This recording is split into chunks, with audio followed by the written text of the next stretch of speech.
அண்மைச் செய்தி. ஓய்வு பெற்ற ஐபிஎஸ் அதிகாரி சம்பத்குமாருக்கு எதிராக கிரிக்கெட் வீரர் தோனி தொடுத்த மான நஷ்ட வழக்கில் 10 லட்சம் ரூபாய் தோனி செலுத்த உயர்நீதிமன்றம் உத்தரவு. ரூபாய் 10 லட்சத்தை செலுத்த தோனிக்கு உயர்நீதிமன்றம் உத்தரவு பிறப்பித்திருக்கிறது. விவாத நிகழ்ச்சியின் சிடியை எழுத்து வடிவமாக்குவதற்கு கட்டணமாக 10 லட்சம் ரூபாயை செலுத்த வேண்டும் என கிரிக்கெட் வீரர் தோனிக்கு உயர்நீதிமன்றம் உத்தரவு பிறப்பித்திருக்கிறது. கட்டணத்தை மார்ச் 12ஆம் தேதிக்குள் தலைமை நீதிபதி நிவாரண நிதிக்கு செலுத்தும்படி தோனிக்கு உயர்நீதிமன்றம் உத்தரவு பிறப்பித்திருக்கிறது. இது தொடர்பான கூடுதல் விவரங்களோடு இணைகிறார் எமது செய்தியாளர் சுந்தரம். வணக்கம் சுந்தரம்.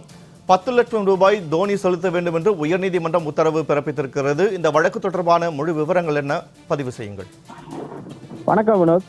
அது கடந்த 2013ஆம் ஆண்டு ஐபிஎல் கிரிக்கெட் சூதாட்டத்தில் சென்னை அணி வீரர் மகேந்திர சிங் தோனிக்கும் தொடர்பு இருப்பதாக ஓய்வு பெற்ற ஐபிஎஸ் அதிகாரி சம்பத்குமார் தனியார் தொலைக்காட்சி விவாத நிகழ்ச்சியில் தெரிவித்திருந்தார். இது தனது நற்பெயருக்கு களங்கம் ஏற்படுத்தியதாக கூறி 100 கோடி ரூபாய் மான நஷ்டஈடு கோரி சம்பத்குமாருக்கு எதிராக தோனி சென்னை உயர்நீதிமன்றத்தில் ஒரு மனுவை தாக்கல் செய்திருந்தார். கடந்த 2014ஆம் ஆண்டு தாக்கல் செய்யப்பட்ட இந்த வழக்கில் தொடர்புடைய சிடியை எழுத்து வடிவமாக்கி உயர்நீதிமன்றம் உத்தரவிட்டிருந்தது. அதற்கான கட்டணத்தை செலுத்த வேண்டும் எனவும் நிபந்தனை விதிக்கப்பட்டிருந்தது. இந்த வழக்கை விசாரித்த நீதிபதி RN மஞ்சுளா வழக்கு தொடர்பான சிடியை எழுத்து வடிவமாக்க மொழிபெயர்ப்பாளரும் சட்டச்சரும் முழு நேரத்தை ஒதுக்க வேண்டியுள்ளது. இதற்கு 3 முதல் 4 மாதங்களாகும். மொழியாக்கம் செய்யப்படும் ஆவணங்களை நகல் எடுக்க கூடுதல் செலவினம் ஏற்படுகிறது என குறிப்பிட்டுள்ளார்.